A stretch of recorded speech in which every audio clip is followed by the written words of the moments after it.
My name is Treadway. I'm 65 years old. I live in St. Paul, Minnesota, and I'm a member at St. Paul Reformation Lutheran Church. And the story I'd like to tell you is how I got involved in all this kind of advocacy work on behalf of LGBT people. When I was a young freshman in college, I had grown up in a very church-focused home. Everything we did revolved around the church, and so when I went off to college, my father made arrangements, took me over, introduced me to the campus pastor, and the very next Sunday I showed up over there for their activities. We sat and waited for the pastor to show up, and we sat and waited, and sat and waited, and he didn't show up, and finally somebody arrived and told us he was in jail and the event was canceled.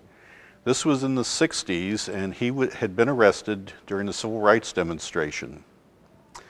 And while I was impressed with that, it occurred to me at that time in my life that there probably was little that I would get out of connecting with this center, particularly if he wasn't going to be there most of the time.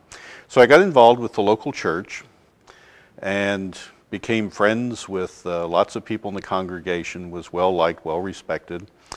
And a few months later, there was a move to try and remove this campus pastor. And I was being trotted out as the prosecution's star witness. I was basically to say, I'm this good little church boy. He has never done anything for me. Why should he continue in this ministry?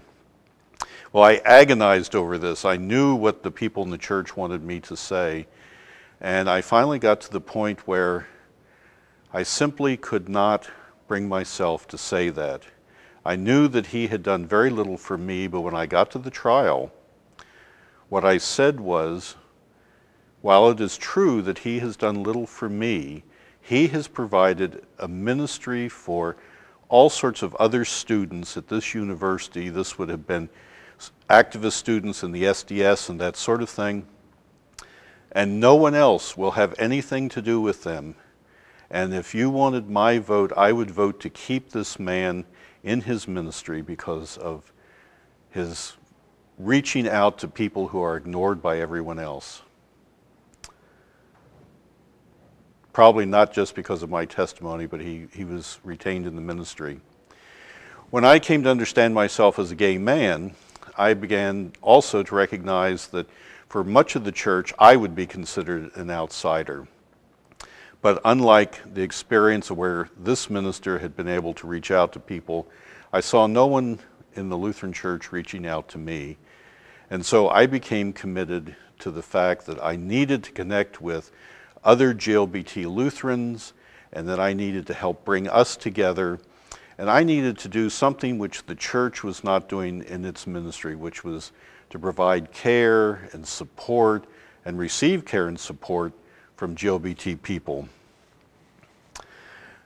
I want to invite you to help me with that kind of work today. My vision of the church is such that all people should be welcome. No one should be excluded. And that's my ministry, and that's what I want to invite you to share in. I pray that you'll do that.